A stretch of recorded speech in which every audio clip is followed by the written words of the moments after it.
আজকের ভিডিওটা দেখিয়ে যান আর পার্সেন্টেজর পরীক্ষা চাকরি পরীক্ষা তারপর একটা গুরুত্বপূর্ণ শিখিয়ে যান মানে শতকরা। দেখুন একবার প্রশ্নটা করি আমরা।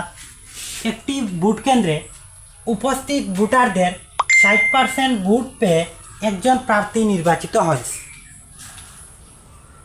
আচ্ছা, তিনি একমাত্র প্রতিদ্বন্দ্বী অপেক্ষা ৭৫০০ ভোট বেশি পেয়েছেন।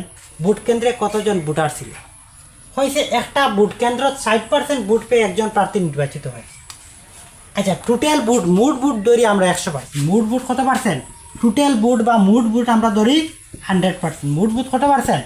100%। শতকরা হইলে বেশিরভাগ আমরা 100% ধরলে ইজি হয়। এখন দেখুন, আচ্ছা যে জিতেছে হ্যাঁ কত পার্সেন্ট পাইছে? 60% পাইছে। কত পার্সেন্ট পাইছে? 60% পাইছে। তার মানে যে একজনে পাইছে 60%, যে হারিছে টোটাল তো 100%, একজনে পাইছে 60%, বাকিটা কত পার্সেন্ট পাইছে? বাকিটা পাইছে 40%। বাকিটা কত পার্সেন্ট পাইছে? 40%। ইগে পাইছে 60%, ইগে পাইছে 40%। তার মানে ইগুরটা কিন্তু যেগু হারিছে আর যেগু জিতেছে আর একটা কিন্তু তাকে কত পার্সেন্ট পাইছে? 20% বেশি পাইছে। এখন দেখুন, তিনি একমাত্র প্রতিদ্বন্দ্বী অপেক্ষা ৭৫০০ ভোট বেশি পেয়েছে। আচ্ছা, ওকে 40% ওগু পাইছে, 60% ওগু পাইলে 20% বেশি পাইছে।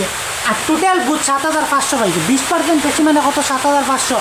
এখন বলছে ভোট কেন্দ্রে কতজন ভোটার ছিল? আচ্ছা, 20% মানে কিটা? 20% মানে হইলে কি ৭৫০০। আর টোটাল ভোটার মানে 100% বা হতাম 1%। 20% সমান ৭৫০০ হইলে 1% সমান কিটা হইব? ৭৫০০ হইব না বেশি হইব?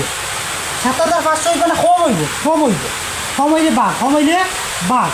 এখন আমরা লাগে পুরা ভোট কেন্দ্র কতজন ভোটার আসলা? ভোট কেন্দ্রে পুরা ভোটার মানে 100%। এটা 100% সমান কিটা? এটা হইব না বেশি হইব? বেশি হইব। বেশি হইলে পূরণ, বেশি হইলে পূরণ। এখন তখন আমরা ক্যান্সেল করি যাই। 25 দিয়ে 100 কাটিলে 4, 25 দিয়ে 100 কাটিলে 4। এখন তখন পূরণ করি লাস্টে 2টা শূন্য রইব। লাস্টে 2টা শূন্য রইব। লাস্টে 2টা শূন্য হলা কোনটা? আনসার 2 নম্বর। আনসার 2 নম্বর। আর মেঘ আই গেছে ওটার লাগিন আর ভিডিওটা লম্বা করা যায় না। ঠিক আছে, থ্যাংক ইউ।